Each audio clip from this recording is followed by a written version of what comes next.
Հունիսի 7-ի գիշերը ըստ ՔՊԱ-ական աղբյուրի Փաշինյանը մի խումբ մերձավորների հետ արդյունքների հաշվարկին հետևել է ոչ թե ՔՊ կենտրոնական գրասենյակից, այլ կառավարական առանձնատնից։ Կեսգիշերն անց, երբ իրավիճակը դանդաղ բարդանում էր, Փաշինյանն ու թիմակիցները հասկացել են, որ ընտրությունների արդյունքներն իրենց օգտին չեն զարգանում, եւ մինչեւ լուսաբաց իրավիճակը կարող է անշրջելի դառնալ։ Ֆորս-մաժորային որոշում են կայացրել, որ Փաշինյանն ասուլիստ է ու հայտարարի, որ հաղթել են ու միանձնյա իշխանություն են ձևավորելու։ Մնացածը հետո կերևա։ Մենք գրել էինք, որ շտաբում գտնվողների մեծ մասն ապշել է Փաշինյանի անսպասելի հայտարարությունից եւ թեթևացած շունչ քաշել, որ շեֆը լուծումը գտավ։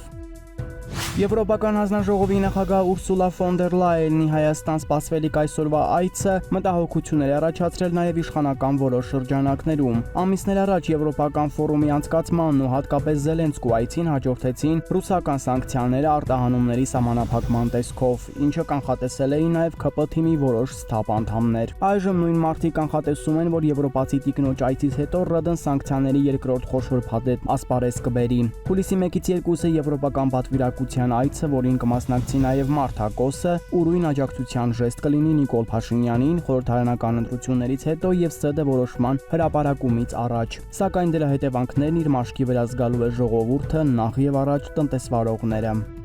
Հունիսի 21-ին ՔՊ կուսակցության Իջևանի տարածքային կառույցի անդամներն Իջևանի Քարվանսարա ռեստորանում նշել են հունիսի 7-ի ընտրություններում ՔՊ-ի հաղթանակը։ Իջևանի բնակչուհի Լիլիթ Խաչատրյանը հունիսի 22-ին Facebook-ի իր էջում կարճ տեսանյութ է հրապարակել, որտեղ 16 տարեկաններն են Թաթայի հայտնի երգիհնչյունների ներքո ուրախ պարում են եւ գրել է. «Նշում ենք մեր հաղթանակը»։ Ադրբեջանցիները գրավել են ՀՀ ինքնիշխան տարածքի մի հատված Տավուշից, Բաքվում հայ գերիներն են խոշտանգվում։ Գիրանցի հողերը սահմանազատումով հանձնել են Ադրբեջանին, իսկ Տավուշի այն հողերը, որոնք Ադրբեջանի վերահսկողության տակ են եւ որը Իրանցը հանձնելու օրերին խոստանում էին շուտով հետ ստանալ, չեն ստացել, բայց անզուսպ նշում են ՔՊ-ի հաղթանակը, որը շատերի կարծիքով հաղթանակ էլ չի, այլ կեղծիքով, շանտաժով ու բռնությամբ կորզված արդյունք։ Եվ անգամ այդքան ջանքերից ու ադմինիստրատիվ ռեսուրս կիրառելուց հետո էլ ընտրողների կեսից ավելին մերժել է իշխող կուսակցությանը։